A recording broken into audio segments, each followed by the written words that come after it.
غلام نہیں ہو سکتا.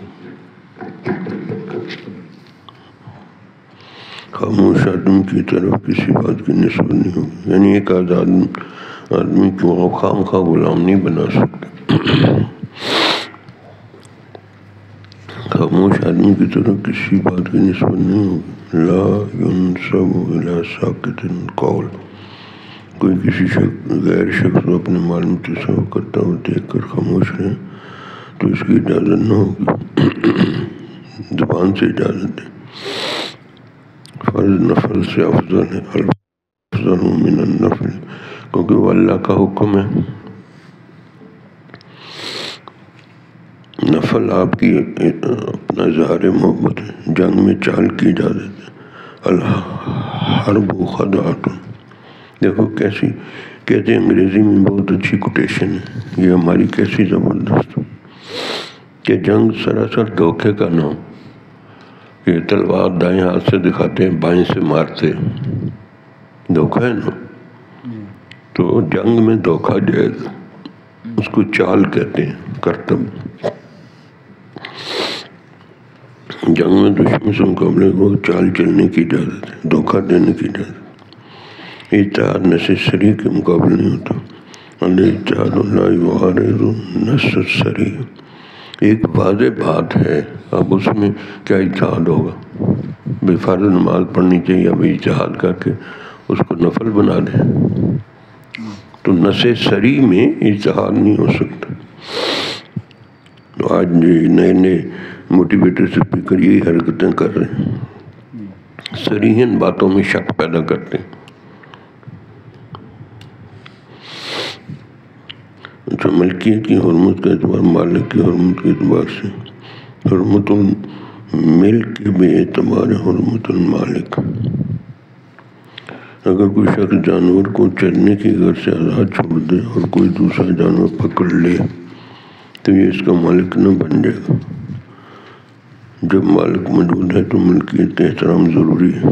یہ نہیں کہ جو مجھے چاہتا ہوا مل گیا تھا، مالک موجود نہیں تھے تو پکڑ کے لے جائے. بکری تو جا کے ذبح کر کے کھا لے جی، اس کی اجازت نہیں. بھئی وہ تو عموم ہے، بکریاں تو چرتی ہیں. جی مالک نہیں تھا، مالک نہیں تھا تو ڈھونڈو مالک اس کا. یہ پہلا صفحہ ہم نے پڑھا تھا 40 سے 41 کہ ٹینشن ڈپریشن کیوں آتے ہیں.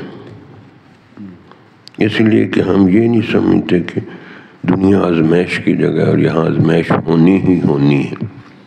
چلو شروع سے ہی پڑھ لیں. اللہ تعالیٰ انسان کو دنیا میں ماننے کے لیے اس لیے مختلف بیماریوں، تکالیف، آزمائشوں، ٹینشن ڈپریشن کا مقصد یہ ہے کہ انسان کو دیکھے کہ کون بے وفا ہے، کون سچا مومن ہے، کون ناشکر ہے. اس لیے کہ آزمائے اور امتحان لیے بغیر تو کھرے کھوٹے کی پہچان نہیں ہو سکتی.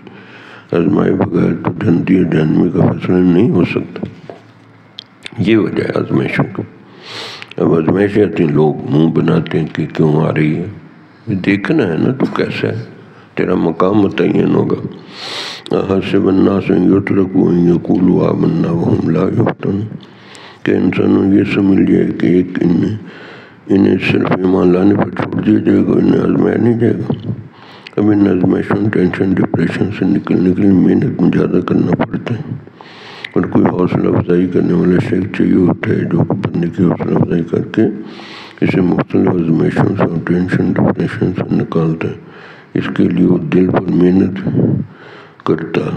کرواتا ہے اور مقصد زندگی سمجھاتا ہے.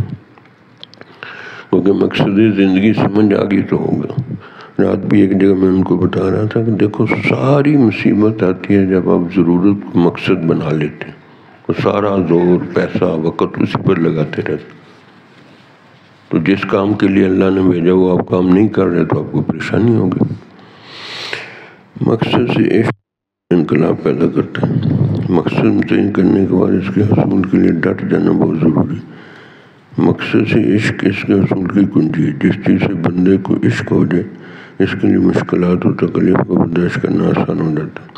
ہم نے دنیا میں دیکھا کہ جس کو مال پیسے کا عشق ہو وہ اس کے لیے رات دن ایک کر دیتے، جتنی مشکلات اس کے لیے راستے میں آئیں برداشت کرتے، راتوں کو جاگنا پڑے تو جاگتے، کیونکہ وہ اس کو مقصد بنا لیتے۔ اگر انسان اللہ تعالیٰ اور فکر آخرت کو مقصد نہیں بناتا تو کوئی دوسری چیز خود بخود اس کا مقصد بن کر اس کی زندگی میں غالب آ جاتی ہے اور اس کو بے سکون کر دیتی۔ کوئی عارضی چیز کو آپ مقصد بنا لیں، مال پیسے کو، کار کوٹھی بنگلے کو، سیر سپاٹوں کو۔ تاریخ کو دیکھیں تو مختلف قوموں کی کامیابی ترقی کا راز اسی میں پنہاں نظر آتا ہے کہ انہوں نے بھی کسی ایک نقطے کو مقصد بنا کر اس کے حصول کی کوشش میں لگ گئے۔ اس کو چاہتے کہ اس کو حاصل کرنا چاہو تو اس میں ضرور کامیاب ہو۔ اب جیسے جاپان پر امریکہ نے قبضہ کر لیا اور ان کو کہا تم فوج نہیں رکھ سکتے، فوج رکھو لڑتے ہو، تو انہوں نے فوج کو کہا ٹھیک ہے آپ ہماری حفاظت کریں، ہمیں محنت مجاہدے کی اجازت ہو۔ تو انہوں نے لوہے کی مٹی پوری دنیا سے منگوا کے لوہے کی صنعت میں ترقی کی۔ پوری دنیا میں لوہے سے کا سب سے زیادہ سامان جاپان میں بنتا، پھر اس کے بعد پلاسٹک کا اس نے شروع کر دیا۔ اب امریکہ بھی اس سے ڈرتا ہے، حالانکہ اس کے پاس فوج نہیں ہے، کہ اس کی معیشت ہم سے زیادہ اچھی ہے۔ تو یہی قرآن نے بتایا کہ طاقت کرو، کوئی طاقت، پیسے کی طاقت، یہودیوں کے پاس طاقت، امریکہ کے پاس بم کی طاقت، جاپان والوں کے ساتھ پاس معیشت کی طاقت۔ اللہ تعالیٰ نے کیا فرمایا؟ انزلنا الحدید فیہ باس شدید ومنافع للناس۔ انہوں نے سمجھ لیا کہ لوہے میں ترقی کرو، ہم نے لوہا اتارا اور اس میں زبردست قوت، جس کے پاس لوہا ہوگا اس کے پاس زبردست قوت ہوگی۔ اچھا اپنے ملک میں دیکھ لیں، نواز شریف اور شہباز شریف کی لوہے کی فیکٹری ہیں، اسی سے انہوں نے ترقی کی ہے ساری۔ انہوں نے سب سے پہلے لوہے کی فیکٹریاں، سریے کی فیکٹریاں بنائیں اور بہت امیر لوگ بن گئے۔ تو کسی شعبے میں بندے کو ترقی کرنی پڑتی۔ اب ہم علماء اور تو کچھ کر نہیں سکتے، ہمیں دعوت میں زبردست ترقی کرنی چاہیے کہ ہمارے اندر بڑے بڑے انگریزی، اردو، عربی کے سپیکر پیدا ہوں۔ ہم دعوت کے ذریعے دنیا کو فتح کر سکتے ہیں، کہ ایسی دلچسپ دعوت دیں جیسے سید عطا اللہ شاہ بخاری تھے۔ دیکھو ہمارے حضرت بھی سب دائی ہیں، اردو، انگریزی، فارسی، عربی، دو زبانوں میں تو بہت زبردست بیان کرتے ہیں۔ تو اسی طرح بندے میں انفرادی طور پہ ہونی چاہیے، جیسے شعر کا ذوق ہو، قرآن کا ذوق ہو، یا لکھنے لکھانے کا ذوق ہو، پھر بندہ ترقی کرتا ہے۔ لیکن کوئی آپ میں صلاحیت ہی نہیں ہے، کوئی کام نہ بیان ہی نہیں کرنا آ رہا، حالانکہ سب سے آسان بندے کو زبان ہلانی ہوتی، بیان کرنا۔ یہ کالجوں یونیورسٹیوں میں جو وہ زبان تنخواہیں لے رہے ہیں، لیکچر دیتے اور ان کو تنخواہ ملتے۔ اب ہمارا مسجد کے ممبر ہمارے پاس ہے، بیان سنو جا کے تو بندہ کہہ رہا یار تو چپ ہی کر تو اچھا ہے، مردہ بولے گا کھپ۔ کہتے ہیں اس موضوع پر بیان کرو، وہ جاتے کسی اور چیز کی طرف، ان کو موضوع کے مطابق بیان ہی نہیں کرنا۔ ہمارے حضرت کی خطبات کی قبولیت کی ایک وجہ یہ بھی ہے کہ جس موضوع پہ بات کرتے ہیں نا، پورا بیان اسی موضوع کے متعلق ہو۔ اور یہاں ایک چیز کو شروع کرتے ہیں، دوسری تیسری، وہ 10 باتیں بیچ میں لے آتے ہیں ادھر ادھر کے۔ ان کا جو بیان جس چیز کے متعلق ہے، پلاننگ کے ساتھ اسی چیز کے متعلق، ایک ہی موضوع پر بہت زیادہ مواد ملے گا۔ یہ ان کی بیانوں کی قبولیت بھی بڑی اچھی ہوتی ہے۔ واقعہ، قرآن، حدیث، واقعات، اشعار، میٹیریل زبردست ہوتا ہے، ترتیب، پھر اس میں نکات ہوتے ہیں۔ خطبات فقیر کے بجائے نکات فقیر ہونا چاہیے، نکات ہی نکات ہوتے ہیں اس کے اندر۔ صحابہ کرام رضی اللہ عنہ انبیاء کرام کے مشن کو آگے لے جانا مقصد بنایا، علیہ کلمۃ اللہ قرآن و حدیث کو پوری دنیا میں پھیلانے کو مقصد بنایا اور کے لیے ڈٹ گئے اور پرعزم ہو گئے۔ اس مقصد سے عشق و جنون ہو گیا تو اللہ تعالیٰ نے کئی غیر اسلامی حکومتوں کو ان کے زیر نگیں کر دی۔ نصب العین یہ مقصد زندگی سے عشق انسانوں کی زندگی میں انقلاب پیدا کر دیتا ہے۔ میری زندگی کا مقصد تیرے دین کی سربراہی، میں اسی لیے مسلمان، میں اسی لیے نمازی۔ حضرت مولانا پروفیسر یوسف سلیم چشتی، یہ اقبال کی ساری کتابوں کی انہوں نے شرح لکھی، بہت بڑا علامہ تھا۔ وفا کی جو پہلی باڈی بنی تھی نا وفا، اس میں یہ بھی شامل تھا۔ لکھتے ہیں کہ زندگی انقلاب کا دوسرا نام ہے۔ جس قوم کی زندگی میں انقلاب برپا کرنے کی آرزو نہیں، اس کا شمار زندہ اقوام میں نہیں کیا جا سکتا۔ قوموں کی زندگی صرف انقلاب پیدا کر سکنے پر منحصر ہے۔ جو قوم ہر وقت اپنے اعمال کا جائزہ لیتی رہتی ہے اور انقلاب برپا کرنے کی تیاری کرتی رہتی ہے، وہی قوم دستے قضا میں شمشیر بنتی ہے، یعنی اللہ تعالیٰ اس قوم کو اقوام عالم میں سرداری عطا فرماتا ہے۔ مزید فرماتے ہیں کہ قوموں کی ترقی دو باتوں پر موقوف ہے۔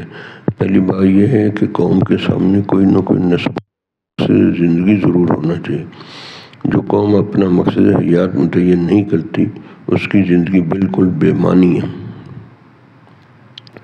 دوسری بات یہ ہے کہ اس نصب العین کے حصول کا جذبہ عشق کے درجے پر پہنچا دیا جائے، کیونکہ عشق کے بغیر سب ارادے ناتمام رہتے ہیں، نامکمل رہتے ہیں۔ اس کے بغیر کوئی قوم اپنی جد و جہد میں کامیاب نہیں ہو سکتی۔ خلاصہ کلام کہ اپنے یا عالم کے اندر انفرادی یا کے اندر انقلاب کی ایک ہی صورت ہے، یعنی مسلمان اپنے اندر عشق کا جذبہ پیدا کر لیں۔ نصب العین کا حصول اسی جذبہ عشق ہے۔ عشق تیری انتہا، عشق میری انتہا، تو تمام میں بھی ابھی نہ تمام۔ کہ عشق نہیں ہے، قرآن کا ہی عشق نہیں ہے، مشائخ کا عشق نہیں ہے، نبی کا عشق نہیں ہے۔ عشق کہتے ہیں کو، یہ نہیں ہوتا۔ عشق کہتے ہیں بے چینی کو، کہ اپنے مقصد کے حاصل کرنے کے لیے آپ ہر وقت بے چین رہیں، یہ عشق ہونا۔ باقی ہمارے پاس تو فسق رہ گیا۔ مسلمانوں کا مقصد زندگی سے غفلت۔ مسلمانوں کی حالت اور غفلت کے بارے میں علامہ اقبال لکھتے ہیں کہ مسلمان غافل، کاہل اور بے مقصد زندگی گزار رہے ہیں۔ ان کی رگوں میں لہو سرد ہو گیا اور دل میں عروج کی تمنا بھی ختم ہو گئی۔ نماز، روزہ، حج، زکوٰۃ اور قربانی رسمی طور پر رہ گئے ہیں، ان میں مزہ نہیں ہے۔ ان کی حقیقت اور جذبہ عشق و جنون نکل گیا ہے، جس کی وجہ سے مسلمان پریشان ہیں اور انہیں اپنی پریشانی کی صحیح وجہ بھی معلوم نہیں ہے، کیونکہ وہ اپنے مقصد زندگی اور محبت الہی کے جذبے سے لاپرواہ ہو گئے۔ محبت و معرفت کا جذبہ ہی نہیں، رگوں میں وہ لہو باقی نہیں ہے، وہ دل، وہ آرزو باقی نہیں ہے۔ نماز و روزہ و قربانی و حج یہ سب باقی ہے، تو باقی نہیں ہے۔ کہ وہ جو عشق کا جذبہ ہونا چاہیے وہ باقی نہیں۔ اب علماء سردار ہیں، لیڈر ہیں، انہوں نے قوم کو راستے پہ لگانا، ان کو بیچاروں کو خود نہیں پتہ کہ ہم نے کیا کرنا۔ جی تدریس کرنی ہے، تدریس مل گئی تو بس دنیا فتح ہو گئی۔ بھئی آپ نے دین کا زبردست دائی بننا ہے، جہاں جانی ہے دعوت دینی ہے، آپ نے قرآن کو لے کے جاؤ جدھر جاؤ، تمہارے دل دماغ میں قرآن ہونا چاہیے۔ لوگ آپ سے سوال پوچھیں گے۔ آج کل ہم جہاں مجلس کرتے ہیں تھوڑا سا اتنے لوگ سوال پوچھتے ہیں اور پھر ان کو مطمئن کرتے ہیں، کبھی آیت سناتے ہیں، کبھی شعر سناتے ہیں، کبھی کوئی واقعہ سناتے ہیں۔ یہ ضروری ہے عارف صاحب، آپ بھی جہاں جائیں لوگوں کو لِیَطْمَئِنَّ قَلْبِی، ان کے دل کا اطمینان تب ہوگا کہ جو اندر کی بات وہ نکالیں گے۔ اوپر آپ کی بات سن لیں گے، ہاں ہاں کرتے رہیں گے، لیکن وہ جو اندر ایک بات ان کی پھنسی ہوئی ہے، جب تک وہ نہیں نکلے گی تو پھر۔ اچھا، رات ایک لڑکے نے سوال کیا، پینٹ پہنی ہوئی تھی، کہا جی باہر کے ملکوں میں جاتے تبلیغ ہیں، تو کیوں نہیں عیسائیوں یہودیوں کو اپنے ان کو کیوں نہیں ہم تبلیغ کی اجازت دیتے؟ میں نے کہا ان کو بھی اجازت کریں تبلیغ. میں نے کہا لے آؤ کسی عیسائی کو، اس کو مجھے تبلیغ کرے. میں نے کہا وہ اپنی کتاب پیش کرے گا، میں اپنی کتاب پیش کروں گا. میرے پاس چیلنج ہے، قرآن ہے، ان کے پاس چیلنج نہیں ہے، وہ کیا ہمیں پیش کرے گا؟ بتا دیں ان کی طرف سے. وہ چپ کر گیا. میں نے کہا ہمارے پاس چیلنج ہے، ان کے پاس چیلنج نہیں، ان کے پاس اصل کتاب ہی نہیں، ترجمہ ہے وہ بھی غلط سلط ہے. دیکھو کہ حضرت مولانا کلیم صدیقی ہندوؤں کو کہتے ہیں اگر تم سچے ہو نا تو مجھے ہندو بناؤ. چیلنج ہے. یا پھر کلمہ پڑھ کے مسلمان ہو کہ پورے ہندو مل کے سورہ کوثر بنا دیں. ہم تو چیلنج کی بات کرتے ہیں. ہاں میں نے کہا وہ آئیں اور عوام سے بات نہ کریں، وہ اگر عالم میں نے تو ہمارے علماء سے، یہ نہیں کہ ایک جاہل کو آپ تبلیغ شروع کر دیں. اگر ہاں جی وہ عالم ہے نا، سکالر ہیں، تو ہمارے سکالر سے بات کریں. ایک جاہل آدمی، اس کو کچھ دین کا آتا ہی نہیں، آپ اس کو بات کرنا شروع کر دیں. میں نے کہا میرے ساتھ ہے، میں اس کو جواب دیتا ہوں. ہم ایک ہی بات کہیں گے، ہمارے بک ہے، تم بھی چیلنج بک اصل میں لے کے آؤں گے، انجیل اور تورات، پھر ہم آپ سے بات کریں گے. ہمارے حضرت نے ایسے شکست دی تھی عیسائیوں یہودیوں کو کہ ابھی اصل کتاب لاؤ. ترجمے کی ہم بات نہیں کرتے، کیونکہ ترجمے تو آپ فقہ ہوں نا، تو ایک ترجمے بات کرو. چپ ہو گئے سب، سارے چپ ہو گئے. یہ پہلے اپنے بتائیں کون سے ترجمے فقہ. تو ایسی چیلنج بات بندہ کرتا. میں نے کہا آئیں تو کریں تبلیغ، لیکن ہماری عوام کو نہ کریں، وہ جہل ہے. علماء کو کریں، علماء ہی علماء سے ٹکر لے سکتے ہیں نا. تو ایسی ہمارے پاس تو چیلنج ہے. ہم تو چٹان کے اوپر کھڑے ہیں. کسی مذہب کے والے کے پاس اوریجنل نہ، ان کی زبانیں ختم ہو گئی، ہر چیز ختم ہو گئی، ترجمے بھی غلط کیے ہوئے. اگر قرآن کا ترجمہ بھی تو ہے نا، اگر کسی نے گڑبڑ نیچے کی ہے تو اوپر متن آپ عربی پڑھ کے دیکھ لو، آپ کو عربی میں سمجھ آ جائے گی.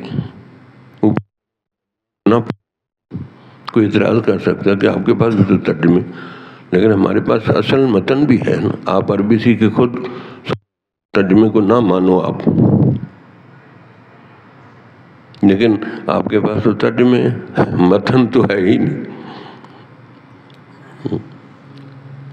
تو لاجواب ہوتے ہیں. یہ دعوت ہے. اب ہمیں آنی چاہیے. ایک بڑے یعنی عالم تھے ہمارے، وہ باہر گئے اور سکھوں کو دعوت دی، اور سکھ مان ہی نہیں رہا، اور آخر کے یہ بھی چپ کر گئے. میں نے کہا اس کو سیدھا چیلنج کرتا کہ تمہاری گرنتھ کتاب، تو تم ہماری کتاب کے ساتھ مقابلہ کر لو، چیلنج ہے تمہیں. اب وہ مولوی صاحب چیلنج ہی نہیں ان کو دے رہے. جب تک آپ کسی کو چیلنج نہیں کریں گے نا تو اس وقت تک نہیں پتہ. اسی لیے تو قادیانیوں کو علماء وہ کیا کرتے ہیں، آخر پہ لفظ مجھے بھول رہے ہیں، مبالغہ کرتے ہیں. مولانا منظور چنوٹی مبالغہ کرتے کہ تو بھی اگر سچا ہے تو آؤ مبالغہ کرتے، کہ آگ میں کودتے ہیں یا کوئی ایسا کام کرتے ہیں. وہ پھر بھاگ جاتے تھے. تو ہم تو آگ میں تو کودنے کے لیے تیار ہیں، ہم سچے ہیں، سے کودیں گے. تو ایسے چیلنج کرتا پھر جو چیلنج کر سکتا ہے، وہ جھوٹا تو نہیں چیلنج کر سکتا. تو یہ انداز ہوتا ہے آپ بات کرنے کا دوسروں کو. لڑائی جھگڑے کے بعد آپ دوسروں کو چاہیں تو چیلنج کریں، چیلنج سے بات بنے. تو اللہ سے دعا ہے کہ اللہ تعالیٰ ہمیں ایمان یقین کا عمل عطا فرمائے. کہاں گیا تھا میرا؟ اللہ اللہ